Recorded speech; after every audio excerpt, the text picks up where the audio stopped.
Good evening. This is All India Radio and I am Nishit Kumar with the news at 9.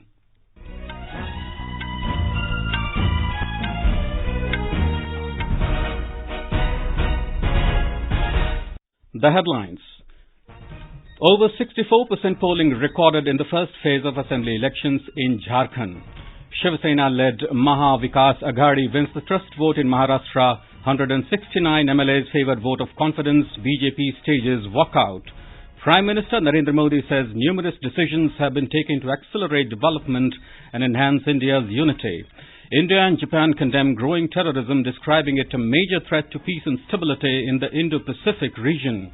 In sports, Indian women's volleyball team storms into the final of the 13th South Asian Games in Kathmandu, and Sourabh Verma enters final of the Syed International Badminton Championships.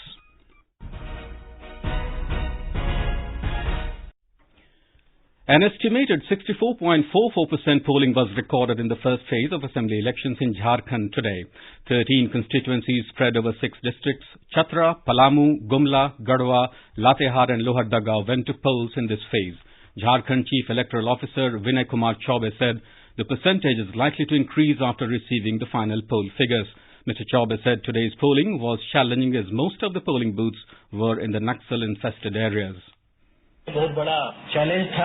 4892 मतदान केंद्रों में से 4162 मतदान केंद्र हमारे संवेदनशील श्रेणी में थे और इसके कारण से हम लोगों ने कई तरह की स्ट्रेटजीज अपनाई ताकि हमारे जो पोलिंग टीम है वो सकुशल मतदान केंद्रों तक पहुंच सके, जिसमें कि इंक्लूडेड है 1269 हमारे जो मतदान केंद्र थे उनके मतदान कर्मियों को हम लोगों ने हेली ड्रॉपिंग कराया। इनके वापस आने का भी हम लोगों ने स्ट्रेटजी अपनाया। AIR correspondent reports that no major incident was reported from anywhere. Maximum over 71% voting was recorded in Lohardaga Assembly constituency, followed by 70% in Vishnupur and over 67% in Naxal-infested Latehar and Bhavnathpur. The voting percentage has increased more than 1.15% in comparison to the figure of the 2014 Assembly elections. 189 candidates, including 15 women candidates, are in the fray. These include Health Minister Ramchandra Chandravanshi, State Congress Chief Rameshwar Oraon, and former ministers Dadai Dubey, Bhanupratap Shahi, Radhakrishna Kishore, and Kamlesh Singh. With KK Lal's report from Ranchi, Abhishek Mukhopadhyay, AIR News. Scrutiny of nomination papers for the fourth phase was taken up today. Last day for withdrawal of names is Monday. Polling in this phase will be held on the 16th of December in 15 constituencies spread over 4 districts. Filing of nominations is on for the fifth and final phase. Shiv Sena-led Maha, Vikas, Aghadi won the trust vote in Maharashtra Assembly today. All the BJP MLAs stage a walkout. A total of 169 MLAs voted in favour of the confidence motion, while 4 members abstained. They include 2 from the All India Majlis-e-Ittehad al-Muslimin, 1 from CPIM and a member of the Maharashtra Navnirman Sena. With 105 BJP MLAs absent, 0 votes were cast against the motion. Earlier, Congress's Ashok Chavan proposed the trust vote, while NCP's Nawab Malik and Shiv Sena's Sunil Prabhu seconded it. More from our Mumbai correspondent.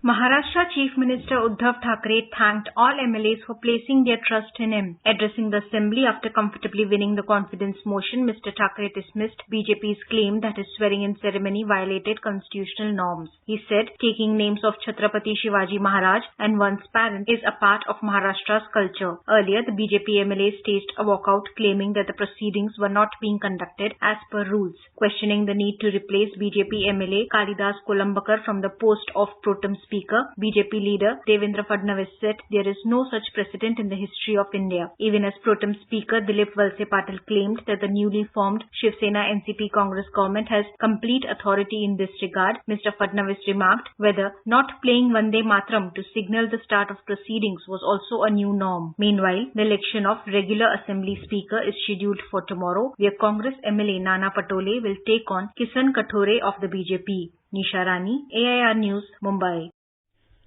Prime Minister Narendra Modi today said that during the last 6 months, the NDA government has taken numerous decisions that have furthered development, accelerated social empowerment and enhanced India's unity. In a tweet, Mr. Modi said the government aspires to do even more in the times to come so that it creates a prosperous and progressive new India. He said inspired by the motto of Sabka Saath, Sabka Vikas, Sabka Vishwas And with the blessings of 130 crore Indians, the NDA government has continued working towards developing India and empowering the lives of 130 crore Indians with a renewed vigor. Addressing media on the completion of 6 months of NDA-2 government in New Delhi today, Information and Broadcasting Minister Prakash Javadekar said the government has taken several decisions and initiatives to counter the economic slowdown which is due to global headwinds. He said under the leadership of Prime Minister Narendra Modi, the country is progressing in all spheres, making India an attractive destination. Jammu Kashmir के लिए भी विकास के नए अवसर खुले हैं। Triple तलाक का बिल हुआ, उसका भी पालन हुआ है। उसके साथ साथ इंफ्रास्ट्रक्चर डेवलपमेंट के काम और सरकारी निवेश बढ़ गया है और अयोध्या का फैसला इसी बीच आया और हमने देखा कि पूरे देश ने बहुत शांति से, संयम से इसको स्वीकार किया। स्लो डाउन जो दुनिया भर में है उसका थोड़ा परिणाम हमारे देश पर भी होता है। Pakistani troops violated the ceasefire and resorted to indiscriminate and unprovoked firing on Indian forward posts and civilian areas in the border district of Poonch in Jammu and Kashmir today. A defense spokesperson told AIR Jammu that at about 3:30 p.m. Pakistani troops fired small arms and resorted to shelling with mortars along the line of control in Shahpur and Kirni sectors in the district. However, Indian troops retaliated and gave a befitting reply. No loss of life or damage to property was reported from the Indian side when reports last came in. This is All India Radio giving you the news. For quick news updates, visit our News on AIR app and follow us on Twitter at AIR News Alerts. You can also visit our website www.newsonair.com. The first India-Japan 2+2 Foreign and Defence Ministerial meeting was held in New Delhi today. Defence Minister Rajnath Singh and External Affairs Minister Dr. S. Jaishankar met Japan's Minister of Defence Kono Taro and Foreign Affairs Minister Motegi Toshimitsu. In a joint statement, the ministers affirmed that the dialogue will further enhance the strategic depth of bilateral security and defence cooperation. They condemned in the strongest terms the growing threat of terrorism and acknowledged that it constituted a major threat to peace and security in the region. The ministers called upon all countries to take resolute action in rooting out terrorist safe havens and infrastructure. They noted in this context the threat posed to regional security by terrorist networks operating from Pakistan and called upon it to take resolute and irreversible action against them and fully comply with international commitments, including to FATF.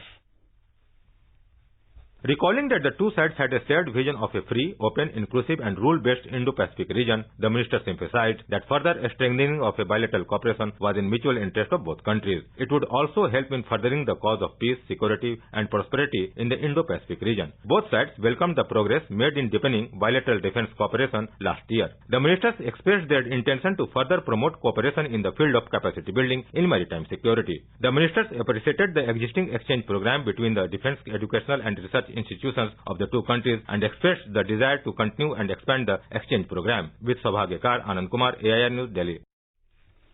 President Ramnath Kovind today said that technology will play an important role in achieving the target of $5 trillion economy as set by Prime Minister Narendra Modi.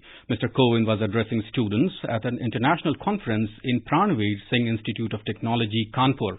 The President said that apart from giving the country economic might, new forms of knowledge have bettered the lives of people on the margins of society. Mr. Kovind was on a day-long visit to his hometown, Kanpur. The President said, आर्थिक संसाधनों के अतिरिक्त पूर्व विद्यार्थी अपना कुछ समय देकर वर्तमान विद्यार्थियों का मार्गदर्शन भी कर सकते हैं, उन्हें ज्ञान विज्ञान के उभरते हुए क्षेत्रों से अवगत भी करा सकते हैं और शिक्षण कार्य में नए तौर तरीकों व नई टेक्नोलॉजी के प्रयोग में सहायता कर सकते हैं। ये हम सबका कर्तव्य भी है और दायित्व भी। सही मायनों में शिक्षा का उद्देश्य तभी पूरा होगा जब विकास सर्वांगीण हो और सभी वर्गों का हो। The President also attended the first alumni meet of Chhatrapati Sahuji Maharaj University, CSM. Speaking at the function, he said higher educational institutions should become the center for innovations and research. He said the government's new education policy also advocates making the country a superpower of knowledge with the help of research. Mr. Kovind also inaugurated the newly established Atal Bihari Vajpayee Vidhi Sansthan of CSM University. The President, who is himself an alumni of Chhatrapati Sahuji Maharaj University, donated 1,11,000 rupees to the endowment fund of the university, which will be used for the betterment of students. The government is planning to enroll 1 crore beneficiaries under the Pradhan Mantri Shram Yogi Manadhan PMSYM and the National Pension Scheme for Traders and Self-Employed Persons NPS Traders by March next year. Labour and Employment Minister Santosh Kumar Gangwar launched the drive for enrolment under the two schemes at a function to mark the celebrations of Pension Week beginning today. He said government has set a target to add 3 crore small traders, shopkeepers and self-employed persons in this scheme in the next 6 years. हमें आशा है कि अगले 6 सालों में करीब 3 करोड़ लघु व्यापारी, दुकानदार तथा स्वरोजगारियों को इस योजना से जोड़ने तथा 2019-20 के वित्तीय वर्ष में करीब 50 लाख लोगों को इस योजना के दायरे में लाने का हमने लक्ष्य रखा है। हमारी इच्छा है अगले मार्च 2020 तक हमारा लक्ष्य है कि कम से कम 1 करोड़ लोगों को इस योजना के अंतर्गत हम लोग ले आए। Monthly contribution in the schemes has been kept at the lowest level, ranging between 55 rupees and 200 rupees depending on the entry ages of subscribers.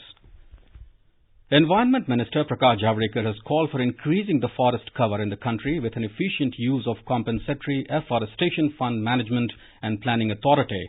Talking to reporters in New Delhi today, he said a review meeting was held with state forest ministers wherein a discussion on increasing afforestation and conserving water bodies in forests took place. Forest ministers of nearly 12 states and officers from all the states had gathered here to discuss how to utilize Campa funds more effectively and create more afforestation. We will ensure that the Campa funds 47,000 crore rupees will be utilized for greening India. Indian women's volleyball team has stormed into the final of the 13 South Asian Games. In the first semi-final, India crushed Maldives in straight sets by 25-14, 25-6 and 25-17 in Kathmandu this evening. Indian girls made good start and easily won the first 2 sets. In the third set, Maldives tried to give some fight, but India finally won by 25-17.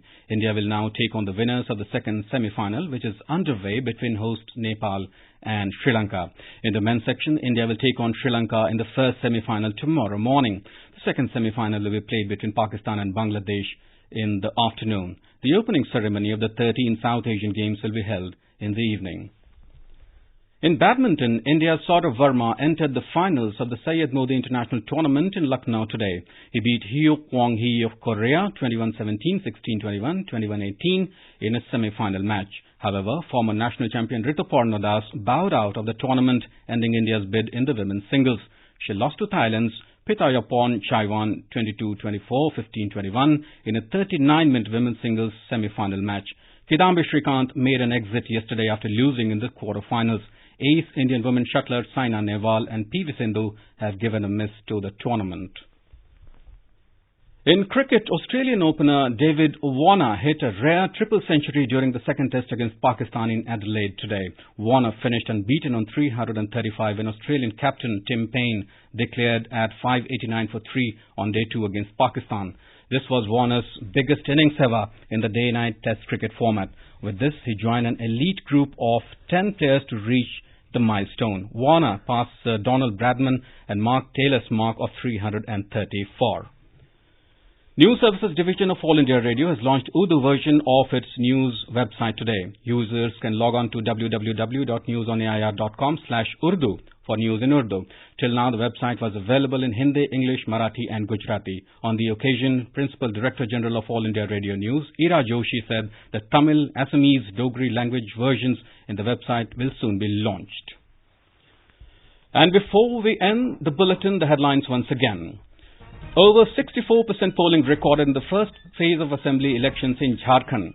Sena-led Maha Vikas Aghadi wins the trust vote in Maharashtra. 169 MLAs favour vote of confidence. BJP stages walkout. Prime Minister Narendra Modi says numerous decisions have been taken to accelerate development and enhance India's unity.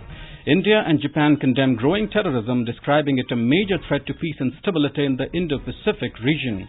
In sports, Indian women's volleyball team storms into the final of 13th South Asian Games in Kathmandu, and Sourabh Verma enters the final of Syed International Badminton Championships. For details of these stories and more, log on to our website newsonair.com and News on AIR app. And that is all in the news at 9. Good night.